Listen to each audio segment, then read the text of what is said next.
Second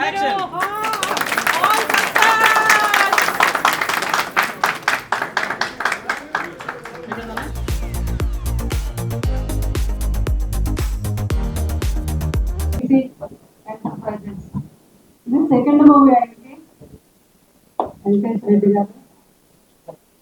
first నేనే ఇక్కడ అబ్బాయి మన హీరో ఇక్కడే నేను ఫస్ట్ టైం నేను ఫస్ట్ మూవీ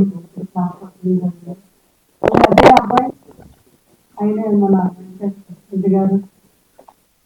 సెకండ్ మూవీ కూడా జరిగితే నాకు చాలా ఆనందంగా ఉంది. ఎందుకంటే ఆయన చాలా మన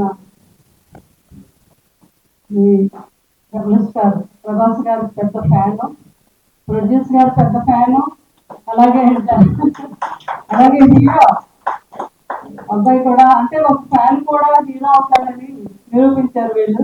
చాలా గ్రేట్, కంగ్రాచులేషన్స్. అలాగే ఉండాలి, ఎవరైనా కూడా ఎంత స్థాయికైనా ఎదగాలి. చాలా ఆనందం మా అందరికి, నాకైనా కృష్ణరాజు గారికైనా ప్రభాస్ గారికైనా. ఈ మూవీ ఇంత పేరు దొరికిందా అని టైటిల్ పెట్టారు. నేను డెఫినెట్ గా ఒకటే మాట చెప్తున్నాను, ప్రొడ్యూసర్ గారికి, హీరో గారికి, డైరెక్టర్, ఈ టీం అందరికి వాళ్ళ కష్టానికి నిజంగా ఫలితం దొరికింది అని చెప్తున్నాను. సో ఈ సినిమా పెద్ద హిట్ అవ్వాలని, ప్రొడ్యూసర్ గారికి మంచిగా డబ్బులు రావాలి, లేకపోతే ఇంకో సినిమా చేయాలి కదా, డబ్బులు రావాలని, అలాగే హీరో కూడా ఎన్నో ఇంకా మంచి మంచి అవకాశాలు కావాలి. డైరెక్టర్ జాబ్ చూడగానే మంచి షాక్ లా ఉన్నాడు అబ్బాయి. డెఫినెట్ గా మంచి మంచి ప్రాజెక్టులు వస్తాయని నేను మనస్ఫూర్తిగా జీవిస్తున్నాను. సో ఈ సినిమా మంచి హిట్ అవ్వాలని, ఇంకా ఎన్నో సినిమాలు ఇలా మా డైరెక్టర్ గారు కూడా తీయాలని మనస్ఫూర్తిగా కోరుకుంటున్నాను. అలాగే మా అశోక్ కుమార్ గారు ఈరోజు ఇక్కడ ఉంటున్నారు, చాలా ఆనందంగా ఉంది. ఆయన చూస్తే ముందు ఫస్ట్ ప్రభాస్ గారు ఈశ్వర్ గుర్తుకొస్తూ ఉండదు ఎప్పుడు. అద్భుతమైన సినిమా ఏ రోజైతే ఆయన చేతులతో బాబుని కృష్ణరాజు గారు ఆయన లాంచ్ చేశారు, ఆ రోజు నుంచి వెనక్కి చూడలేదు బాబు ప్రభాస్ గారు. అంతే ఆయనకి కూడా నేను నా ఆశీస్సులు అందిస్తున్నాను అశోక్ కుమార్ గారికి మనస్ఫూర్తిగా. అలాగే ఈ టీం అందరికి ప్రభాస్ గారు ఫ్యాన్స్ కాబట్టి ప్రభాస్ గారు ఆశీస్సులు కూడా టీం అందరికి ఉంటాయని మనస్ఫూర్తిగా నేను చెప్తూ సెలవు తీసుకున్నాను. Thank you very much. ఈరోజు స్టార్ట్ అవుతుంది. అందులో హీరో హరికృష్ణ గారు, అలానే డైరెక్టర్ అందరూ ప్రభాస్ అభిమానులుగా ఆయన చూస్తూ పెరిగి ఏంటో అయితే కృష్ణరాజు గారు సినిమా నటులు తర్వాత అది కాదు, దాని గురించి కాదు, బట్ పబ్లిక్ కి దగ్గరైంది సినిమా మాధ్యమం ద్వారా. ఆయనకి అంత గుర్తింపు, అంతమంది అభిమానులు, అలానే తర్వాత పొలిటికల్ గా కూడా ఆయన చాలా బాగా చేశారు. అలానే ఎందుకంటే ఈ మీడియా ద్వారా పాపులర్ అవుతుంది. ఇన్ని కోట్లు ఉన్నా లేకున్నా లేకపోయినా పాపులర్ అయ్యేది ఒక మెయిన్ ప్లేస్. అందులో ఆయన ఆసక్తులతో మేడం లేకపోతే రెండోది వాళ్ళ అభిమానులు హీరోలు అవసరం కూడా నిజంగా విషయం. ఎందుకంటే ఇవాళ ప్రతి ఒక్కరు కూడా ఎంతో మంది ఇక్కడ ఉన్నారంటే ఫస్ట్ అందరూ మేము అక్కడ ఉన్నాం, అక్కడి నుంచి ఇక్కడికి వచ్చాం. ఎందుకంటే ఈ చూసే వాళ్ళందరూ కూడా నేను ఎప్పుడు స్టేజ్కి వెళ్ళాలి అని ఒక తపన, ఒక ఇది ఉండటానికి కోసమే ఇది. లేకపోతే ఇక్కడ అందరూ సమానం. కానీ వాళ్ళ ఒక ఉత్తేజం, ఒక ఇన్స్పిరేషన్ కోసమే తెలియదు. ఇవాళ ప్రతి ఒక్కరు ఇవాళ ఉన్న యంగ్ జంజీ అంటారు, వాళ్ళు చాలా హై ఇన్స్లో ఉన్నారు. వాళ్ళ ఎందుకంటే మన కాకుండా వాళ్ళు యంగ్స్టర్స్ అంటారు సినిమాలు కూడా. అయితే ఇప్పుడు పాత రోజులాగా ఒక ప్రశాంతాన్ని లేదు, అర్జెంట్ టైం లేదు, కొంతసేపు అలా చూసే వెళ్ళిపోవాలి, ఆ మూడ్లోకి వెళ్ళిపోయారు. సో డైరెక్ట్ గారు మీరు ఎలా చేస్తారో మాకు తెలియదు, కానీ అది దృష్టిలో పెట్టుకోండి. ఎందుకంటే ఇవాళ మీరు వేసే ఫస్ట్ టీజర్ ఏదైతే రిలీజ్ అవుతుందో దాన్ని బట్టి వేసిన వస్తుంది ఈ సినిమా చూడాలా లేదని. ఎందుకంటే అంత యంగ్స్టర్స్ ఫస్ట్ వచ్చేది వాళ్ళు.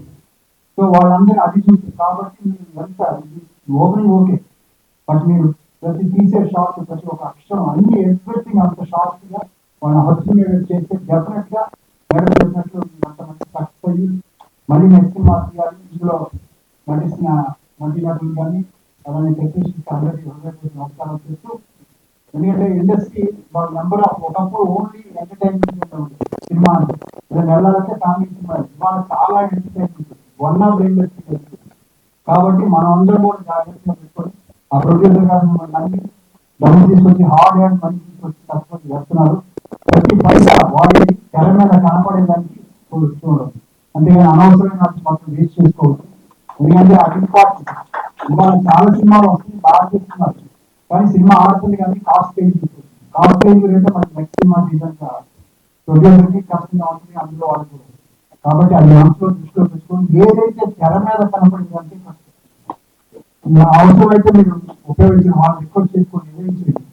తెర మీద చూస్తే రిచ్ గా వాట్ ఎవర్ బాగుండాలి. Suggestion wish all the very best for the producers and everybody. Thank you very much. Sharada Devi గారి ఆశీస్సులు దొరికాయండి. అంతేకాకుండా మా అశోక్ కుమార్ గారి గైడెన్స్ తో తప్పకుండా సినిమా మంచిగా రిలీజ్ అయ్యి గ్రాండ్ సక్సెస్ పొందాలని నేను మనస్ఫూర్తిగా కోరుకుంటున్నాను. ఎన్నో సినిమాలు మనం చూస్తూ ఉంటాము. అన్ని సినిమాలలో కొన్ని సినిమాలు మనకి హత్తుకుంటాయి. అలా హత్తుకునే టైటిలే దొరికిందా. Title it self it is really fantastic గా ఉంది. కానీ ఆ దొరికిందా అనేది ఏంటి? ప్రేమ దొరికిందా, ఒత్తిడి దొరికిందా, లేకపోతే ఇంకా ఏం దొరికింది అనేది మనం ఎండ్ కార్డ్ లో తప్పకుండా చూస్తాం. జాక్ అమర్కు థర్డ్ మూవీ చేస్తున్నారు. తను నిజంగానే మన శ్యామలా గారు చెప్పినట్టు స్టాక్ లాగే ఉన్నాడండి.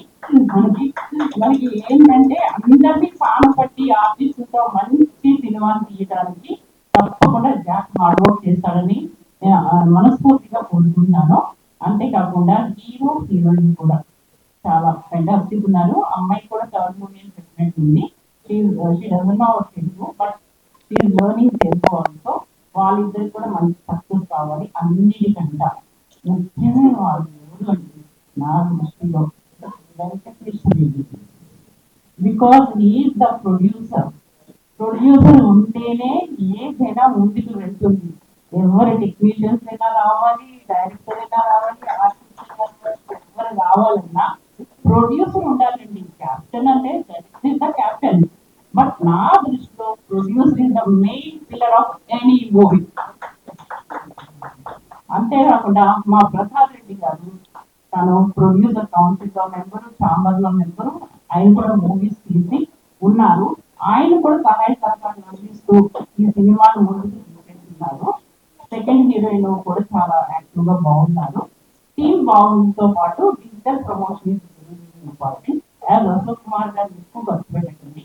ఎంత అవసరమో అంత బడ్జెట్ లోని మూవీ తీసి ప్రమోషన్స్ కోసం కొంచెం డబ్బులు దాచుకుని మూవీ సక్సెస్ఫుల్ గా రిలీజ్ చేసినట్లయితే మీకు నిజంగానే మరొక సినిమా దొరికింది.